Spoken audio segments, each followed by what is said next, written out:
ఒక 19 సంవత్సరాల యువకుడు 10th ఇంటర్మీడియట్లో 90% పైగా మార్కులు తెచ్చుకున్న ఇంటెలిజెంట్ స్టూడెంట్ ఈ నెల 21వ తారీఖు రాత్రి తన ఫ్రెండ్ భార్యపైన అఘాయిత్యం చేశాడు. అక్కడి నుంచి ఢిల్లీకి పారిపోయొచ్చాడు. తాను గతంలో పనిచేసిన ఒక ఐఆర్ఎస్ ఇంట్లోకి వెళ్ళాడు. ఐఆర్ఎస్ కూతురు పైన కూడా అఘాయిత్యం చేశాడు.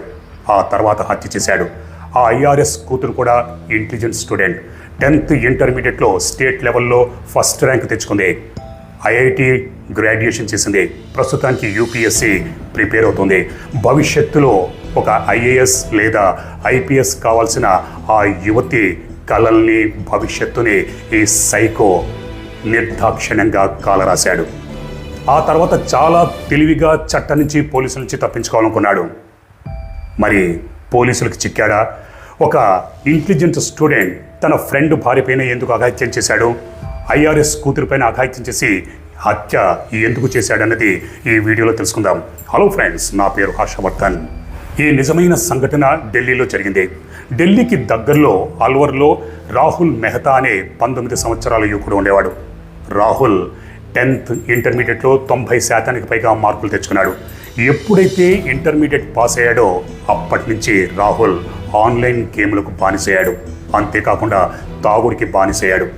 ఆన్లైన్లో 3 ముక్కలాట, టీం పత్తి ఆడేవాడు. అలాగే లూడో అప్పుడప్పుడు ఆడేవాడు, గ్యాంబ్లింగ్ చేసేవాడు. డబ్బులు అప్పుడప్పుడు గెలుచుకునేవాడు, చాలాసార్లు ఓడిపోయేవాడు.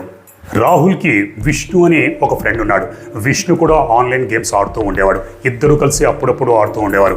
రాహుల్ ఆన్లైన్ గేములు ఆడి ఆడి ఎన్నోసార్లు డబ్బులు పోగొట్టుకున్నాడు. దొరికిన కాడల్లా అప్పులు చేశాడు. ఇంటి పక్కన, ఫ్రెండ్స్ దగ్గర, బంధువుల దగ్గర, పనిచేసే వాళ్ళ దగ్గర, ఎవరు కనిపిస్తే వాళ్ళ దగ్గర అప్పులు చేసేవాడు. ఆన్లైన్ గేములు ఆడుతూ ఉండేవాడు. మద్యం సేవిస్తూ ఉండేవాడు. విష్ణు కూడా రాహుల్తో కలిసి ఆన్లైన్ గేములు ఆడుతూ ఉండేవాడు. ఒకసారి కొన్ని రోజుల క్రితం రాహుల్ ఆన్లైన్ గేములో 3 ముక్కలట ఆడి 5 లక్షల రూపాయలు గెలుచుకున్నాడు. విష్ణునేమో గెలుచుకోలేకపోతున్నాడు. అప్పుడు విష్ణు రాహుల్తో, ఏంట్రా నువ్వు ఆన్లైన్ గేమ్లో 5 లక్షల రూపాయలు గెలుచుకున్నావు, ఎలా గెలుచుకున్నావు, అంత తెలివిగా ఎలా ఆడుతున్నావు, సరే నా దగ్గర 90,000 రూపాయలు ఉన్నాయి, ఈ 90,000 రూపాయలతో నువ్వు ఆడు, ఎందుకంటే నీ హ్యాండ్ చాలా మంచిది, చాలా లక్కీ అని చెప్పడంతో రాహుల్ సరే అని విష్ణు 90,000 రూపాయలతో ఆన్లైన్లో 3 ముక్కలాట గేమ్ ఆడాడు. కానీ 90,000 రూపాయలు ఓడిపోయాడు. రాహుల్ తాను గెలుచుకున్న 5 లక్షల రూపాయలని మళ్ళీ ఆన్లైన్లో పెట్టి 3 ముక్కలాట ఆడాడు. కానీ గెలుచుకున్న 5 లక్షల రూపాయలు కూడా పోగొట్టుకున్నాడు. అంటే విష్ణు 90,000 రూపాయలు, తాను గెలుచుకున్న 5 లక్షల రూపాయలు, మొత్తం 5,90,000 రూపాయలు ఆన్లైన్లో పోగొట్టుకున్నాడు. ఇక్కడ విష్ణు ఏమో తన డబ్బు 90,000 రూపాయలు తిరిగి ఇచ్చేయమన్నాడు. కానీ రాహుల్ దగ్గర డబ్బులు ఉంటేగా ఉన్నవన్నీ పోగొట్టుకున్నాడు. సరే నేను ఎలాగోలాగా నీ డబ్బులు నీకు ఇచ్చేస్తానని రాహుల్ విష్ణుకి మాటిచ్చాడు. ఆ రోజు అంటే ఏప్రిల్ 21వ తారీఖు విష్ణు ఒక మ్యారేజ్ ఫంక్షన్కి వెళ్లాల్సి ఉంది. విష్ణు రాహుల్ని తన బైక్ మీద ఎక్కించుకొని మ్యారేజ్ ఫంక్షన్కి వెళ్ళాడు. వెళ్ళిన తర్వాత రాహుల్తో, రేయ్ నువ్వు ఈ వెహికల్ని మా ఇంటి దగ్గర వదిలిపెట్టు, కీస్ నా భార్యకి ఇచ్చేయి, ఎందుకంటే మ్యారేజ్ ఫంక్షన్ కదా, నేను పార్టీ అది చేసుకోవాలి, పార్టీ చేసుకున్న తర్వాత వెహికల్ నడపలేను, అందుకే నా బైక్ని ఇంటి దగ్గర తిప్పి ఇంటి దగ్గర వదిలిపెట్టి కీస్ని నా భార్యకి ఇచ్చేయంటే రాహుల్ ఓకే అన్నాడు. బైక్ మీద విష్ణు ఇంటి దగ్గరికి వచ్చాడు. విష్ణు భార్యని కలిశాడు. విష్ణు భార్యని కలిసిన వెంటనే రాహుల్లో కోరికలు పుట్టాయి. విష్ణు భార్యని చంపేస్తానని బెదిరించి ఆ రోజు రాత్రి అఘాయిత్యం చేశాడు. అఘాయిత్యం చేసిన తర్వాత అదే బైక్ మీద బయలుదేరాడు. కొద్ది దూరం వెళ్ళిన తర్వాత ఆ బైక్ని ఒక చోట పార్క్ చేసి ఒక క్యాబ్ను మాట్లాడుకుని ఢిల్లీకి బయలుదేరాడు. 6,000 రూపాయలు కిరాయి ఇస్తానన్నాడు. మార్గ మధ్యలో తన మొబైల్ ఫోన్ని అమ్మేశాడు. అంతకు ముందు కూడా 2-3 మొబైల్ ఫోన్స్ ఉండేవి. తనకు డబ్బులు అవసరమైనప్పుడల్లా మొబైల్ ఫోన్లు అమ్మేస్తూ ఉండేవాడు. లేకపోతే ఇంట్లో ఉన్న సామాన్లు, చేతికి ఏది అందితే అది అమ్మేస్తూ ఆన్లైన్లో గేములు ఆడుతూ ఉండేవాడు.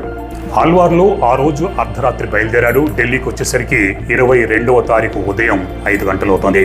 క్యాబ్లో ప్రయాణిస్తున్నప్పుడు రాహుల్ ఆలోచిస్తున్నాడు, విష్ణు డబ్బులు ఎలా తిరిగి ఇచ్చేయాలి, ఇప్పుడేమో డబ్బులు లేవు, ఇప్పుడు ఏం చేయాలని ఆలోచిస్తూ ఉంటంతలో గతంలో అంటే సంవత్సరం క్రితం తాను ఢిల్లీలోని ఒక కాలనీలో ఒక ఐఆర్ఎస్ ఇంట్లో పనిచేసిన సంగతి గుర్తుకొచ్చింది. 8 నెలల పాటు పనిచేశాడు. 2 నెలల క్రితమే ఐఆర్ఎస్ దంపతులు రాహుల్ని పని నుంచి తీసేశారు. ఎందుకంటే రాహుల్ ఆ ఇంటి చుట్టుపక్కల అక్కడ ఉన్న వాళ్ళ దగ్గర, ఇంట్లో పనిచేసిన వాళ్ళ దగ్గర, ఇరుగు పొరుగు వాళ్ళ దగ్గర ఎవరు కనిపిస్తే వాళ్ళ దగ్గర అప్పులు చేశాడు, కానీ తిరిగి ఇచ్చేవాడు కాదు. దాంతో చాలామంది ఐఆర్ఎస్ ఆఫీసర్కి ఫిర్యాదు చేయడంతో ఐఆర్ఎస్ ఆఫీసర్ రాహుల్ని పని నుంచి తీసేశాడు. ఆ ఇంట్లో పని చేస్తున్నప్పుడు రాహుల్కి తెలుసు ఇంట్లో ఐఆర్ఎస్, అతడి భార్య, అతడి కూతురు ముగ్గురే ఉంటారు. ఐఆర్ఎస్ అతడి భార్య కూతుర్ని తీసుకొని ఉదయం 6 గంటలకి జిమ్కు వెళ్తూ ఉన్నవాడన్న సంగతి రాహుల్కి తెలుసు. ముగ్గురు బయటికి వెళ్తున్నప్పుడు ఇంటికి తాళం వేసి ఆ కీస్ని ఇంటి బయట ఉన్న షూ రాకులో పెడతారు. ఎందుకంటే ఆ ఇంట్లో 2 పనివాళ్ళు ఉంటారు. ఒకళ్ళేమో 8 గంటలకి ఉదయం, ఇంకొకరు 10 గంటలకి వస్తూ ఉంటారు. ఈ సంగతి రాహుల్కి తెలుసు. అలాగే కీస్ని బయట ఉన్న షూ రాకులో పెడతారన్న సంగతి కూడా రాహుల్కి తెలుసు. క్యాబ్లో ప్రయాణిస్తున్నప్పుడు ఇవన్నీ ఆలోచిస్తున్నాడు. తన దగ్గర డబ్బులు లేవు. ఢిల్లీకి వెళ్ళేసరికి ఉదయం 6 అవుతుంది.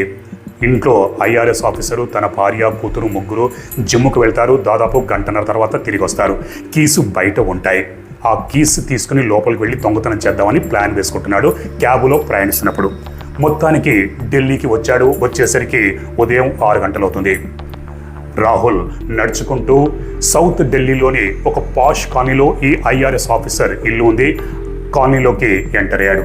మీరు చూస్తున్న ఈ సీసీటీవీ ఫుటేజ్లో రాహుల్ ఆ కాలనీలోకి ఎంటర్ అవుతున్న దృశ్యాలు మీరు చూడొచ్చు. రాహుల్ ఎల్లో షర్ట్ వేసుకున్నాడు, బ్లాక్ ప్యాంట్, కాళ్ళకి షూ ఉంది. రాహుల్ ఆ కాలనీలోకి ప్రవేశించాడు. ప్రవేశించినప్పుడు ఆ కాలనీలో 2 పెంపుడు కుక్కల్ని తీసుకుని ఉదయమే వాకింగ్ చేస్తున్నారు. రాహుల్ వాళ్ళ దగ్గరికి వెళ్ళాడు, షేకండ్ ఇచ్చాడు. ఎందుకంటే రాహుల్ గతంలో అక్కడ పనిచేశాడు కాబట్టి ప్రతి ఒక్కరు గుర్తుపడతారు. అదేవిధంగా ఆ 2 వ్యక్తులు కూడా రాహుల్ని గుర్తుపట్టాడు. రాహుల్ వాళ్ళతో కొద్దిసేపు ముచ్చటించాడు. ముచ్చటిస్తున్నప్పుడు మీరు జాగ్రత్తగా గమనించండి. Rahul yellow shirt, black pant, కాళ్ళకి షూ వేసుకుని ఉన్నాడు. కొద్దిసేపు వాళ్ళతో ముచ్చటించిన తర్వాత దాదాపు 6 గంటల 45 నిమిషాలకి ఐఆర్ఎస్ ఇంట్లోకి ప్రవేశించాడు. ఇంటి బయటే షూరాకులో తాళాలు కనిపించాయి. ఆ తాళాలతో డోరు ఓపెన్ చేసి లోపలికి ప్రవేశించాడు. కానీ ఆ రోజు ఐఆర్ఎస్ కూతురు జిమ్కి వెళ్ళలేదు. ఆ తల్లిదండ్రులు తమ కూతురుతో, నువ్వు ప్రతిరోజు ఉదయమే లేచి చదువుకుంటే జ్ఞాపక శక్తి చాలా బాగుంటుంది, ఉదయమే లేచి చదువుకున్నావంటే నువ్వు చదువుకున్నవన్నీ గుర్తుంటాయని చెప్పారు. దాదాపుగా ప్రతి తల్లిదండ్రులు కూడా తమ పిల్లలతో ఉదయమే లేచి చదువుకుంటే జ్ఞాపక శక్తి చాలా అద్భుతంగా ఉంటుంది, చదువుకున్నవన్నీ గుర్తుంటాయని చెబుతూ ఉంటారు. అదేవిధంగా ఆ తల్లిదండ్రులు కూడా తమ కూతురికి ఉదయమే లేచి చదువుకున్నావంటే నీకు అన్నీ గుర్తుంటాయి, అసలే యూపీఎస్సీ ఎగ్జామ్స్కి ప్రిపేర్ అవుతున్నావు అని చెప్పారు. వాళ్ళు చెప్పింది కూడా అదే రోజు. ఆ యువతి కూడా అదే రోజు ఉదయమే లేచి యూపీఎస్సీ ఎగ్జామ్స్కి ప్రిపేర్ అవుతుంది, చదువుకుంటోంది. చూసారా ఎంత దురదృష్టమో. ఆ యువతి గతంలో ఉదయమే లేచి చదువుకునేది కాదు, కానీ తల్లిదండ్రులు చెప్పడంతో ఆ యువతి అదే రోజు ఫస్ట్ టైం చదువుకుంటుంది. తన ఇంట్లోకి అడుగుపెట్టిన రాహుల్ని చూసి ఆ యువతి ఆశ్చర్యపోయింది. ఇదేంటి, 2 నెలల క్రితమే కదా రాహుల్ని పని నుంచి తీసేసాం, మళ్ళీ ఎందుకు వచ్చాడు, అది కూడా ఉదయం పూట అని ఆ యువతి రాహుల్ని ఏంటి ఎందుకు వచ్చావు అని అడిగితే రాహుల్ ఈ యువతి ఇంట్లో ఉంటుందన్న సంగతి ఊహించలేకపోయాడు. ముగ్గురు తల్లిదండ్రులు, యువతి ముగ్గురు జిమ్కు వెళ్ళి ఉంటారని అనుకున్నాడు. కానీ యువతి ఇంట్లో ఉండేసరికి రాహుల్ ఒక్కసారిగా ఉలిక్కిపడ్డాడు. వెంటనే తేరుకుని, ఏం లేదు, మీ తల్లిదండ్రులు నన్ను రమ్మని చెప్పారు, ఏదో పని ఉందంట అని మొత్తానికి బుకాయించాడు, నమ్మబలికాడు. ఆ యువతి ఎందుకు వచ్చారు, ఏం పని అని తన తల్లిదండ్రులకి కాల్ చేయబోతున్నంతలో రాహుల్ ఆ యువతిని బెదిరించాడు.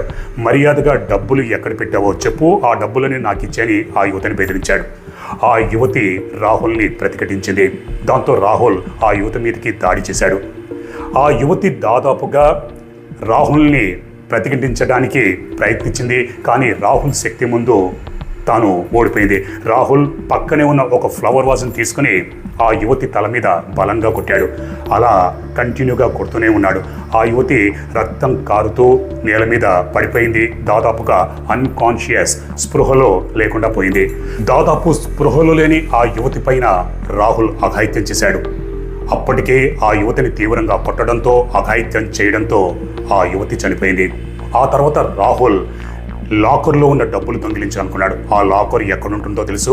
ఆ లాకర్ థంబ్ ఇంప్రెషన్తో తెరుచుకుంటుంది, బయోమెట్రిక్. ఈ యువతి థంబ్ ఇంప్రెషన్తో కూడా ఆ లాకర్ తెరుచుకుంటుందన్న సంగతి రాహుల్కి తెలుసు. డెడ్ బాడీగా ఉన్న ఆ యువతిని ఈడ్చుకుంటూ లాకర్ దగ్గరికి తీసుకెళ్లాడు. ఆ యువతి చెయ్యి పట్టుకున్నాడు, వేలు పట్టుకుని ఆ లాకర్ని థంబ్ ఇంప్రెషన్తో ఓపెన్ చేయడానికి ప్రయత్నించాడు. కానీ అప్పటికే ఆ యువతి వేలికి రక్తం అంటుకోవడంతో, డెడ్ బాడీగా మారడంతో బయోమెట్రిక్ పనిచేయలేదు, లాకర్ ఓపెన్ కాలేదు. దాంతో రాహుల్ ఒక బలమైన ఆయుధంతో లాకర్ని బద్దలు కొట్టి లోపల ఉన్న 2.5 లక్షల రూపాయల్ని, కొన్ని నగల్ని తీసుకున్నాడు. ఈ పెనుగులాటలో అఘాయిత్యం చేయడంతో రాహుల్ ప్యాంటుకి రక్తం అంటుకుంది, షూకి రక్తం అంటుకుంది. ఇప్పుడు ఈ అవతారంతో బయటికి వెళ్తే అందరూ గుర్తుపడతారు, అందరికీ తెలిసిపోతుంది. దాంతో రాహుల్ IRS ఆఫీసర్కి చెందిన ఒక ప్యాంటు తీసుకున్నాడు. తన ప్యాంటు విప్పేసి ఆ ప్యాంటు వేసుకున్నాడు. షూలు కూడా విప్పేశాడు. IRS ఆఫీసర్ చెప్పులు వేసుకున్నాడు. ఆ తర్వాత డబ్బుని, నగల్ని ఒక పిట్టి బ్యాగ్లో పెట్టుకున్నాడు. ఇంటి నుంచి బయటపడ్డాడు. ఇంటి నుంచి బయటకు వెళ్తున్నప్పుడు మళ్ళీ యథావిధిగా డోర్ లాక్ చేశాడు. కీస్ని షూ రాకులో పెట్టేశాడు. ఏమీ తెలియనట్టుగా ఇంటి నుంచి బయటపడ్డాడు. కానీ ఇంటి నుంచి బయటపడుతున్నప్పుడు తాను సీసీ కెమెరాలో రికార్డ్ అవుతానన్న సంగతి ఈ సైకో రాహుల్ గారికి తెలియదు. మీరు చూస్తున్న ఈ CCTV ఫుటేజ్లో రాహుల్ ఇంటి నుంచి బయటకు వెళ్తున్న దృశ్యాలు మీరు చూడొచ్చు. మీరు జాగ్రత్తగా గమనిస్తే రాహుల్ కాలనీలోకి ఎంటర్ అయినప్పుడు yellow shirt, black colour pant, కాళ్ళకి షూ వేసుకున్నాడు. కానీ ఇప్పుడు కనిపిస్తున్న ఈ CCTV ఫుటేజ్లో రాహుల్ వైట్ కలర్ ప్యాంట్ ఉంది, ఎల్లో షర్ట్ అలాగే ఉంది, కాళ్ళకి షూ లేవు, చెప్పులున్నాయి. మొదటి వీడియోలో రాహుల్ కాలనీలోకి ఎంటర్ అవుతున్నాడు. సెకండ్ CCTV ఫుటేజ్లో రాహుల్ అదే కాలనీకి చెందిన ఇద్దరిని వ్యక్తులతో మాట్లాడుతున్నాడు. మూడవ CC ఫుటేజ్లో రాహుల్ మర్డర్ చేసిన తర్వాత ఇంటి నుంచి బయటకు వెళ్తున్నప్పుడు వేరే కలర్ ప్యాంటు, అలాగే కాళ్ళకి చెప్పులు వేసుకుని వీపుకి పిట్టి బ్యాగ్ తగిలించుకుని వెళ్తున్న CCTV దృశ్యాలని మీరు చూడొచ్చు.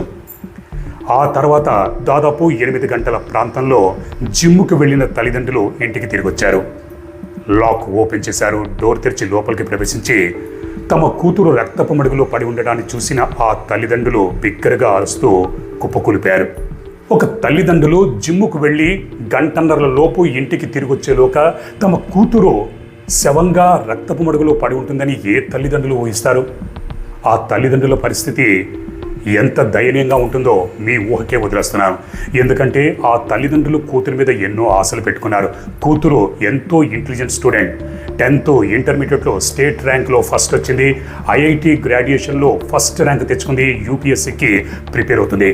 ఆ యువతి గురించిన తెలిసిన ప్రతి ఒక్కరు కూడా ఆ యువతి భవిష్యత్తులో తప్పకుండా సివిల్స్లో సెలెక్ట్ అవుతుంది, ఒక IPS ఆఫీసరో ఒక IAS ఆఫీసరో అవుతుంది అని ప్రతి ఒక్కరూ గ్యారెంటీగా చెప్తున్నారు. మరి ఆ 22 సంవత్సరాల యువతి కన్న కలల్ని, భవిష్యత్తుని ఈ శాడో సైకో రాహుల్ గారు నిర్దాక్షిణ్యంగా చిదిమేశాడు. ఇరుగు పొరుగు వారందరూ వచ్చారు. ఆ తర్వాత పోలీసులకు సమాచారం అందింది. ఒక IRS ఆఫీసర్ కూతురు మర్డర్ కావడంతో పోలీసులు కూడా అటెన్షన్లోకి వచ్చారు. పోలీసులు CC ఫుటేజ్లన్నీ గమనించారు. ఎందుకంటే అదొక పాష్ కాలనీ, అడుగడుగునా CC కెమెరాలు ఉన్నాయి. IRS ఆఫీసర్ ఇంటి ముందు కూడా CC కెమెరా ఉంది. ఆ CC కెమెరాలో రాహుల్ ఇంటి నుంచి బయటకు వెళ్తున్న దృశ్యాలు కూడా పోలీసులు చూశారు. ఈ దృశ్యాలు చూసిన తల్లిదండ్రులు వెంటనే కనిపెట్టేశారు, ఆడు రాహులే అని. రాహుల్ని 2 నెలల క్రితమే పని నుంచి తీసాం, అటువంటిది అంత పొద్దున్నే ఉదయమే రాహుల్ ఎందుకు వచ్చాడు? ఆటోమేటిక్గా అందరి దృష్టి, అందరు వేళ్ళు రాహుల్ మీదకే మళ్ళాయి.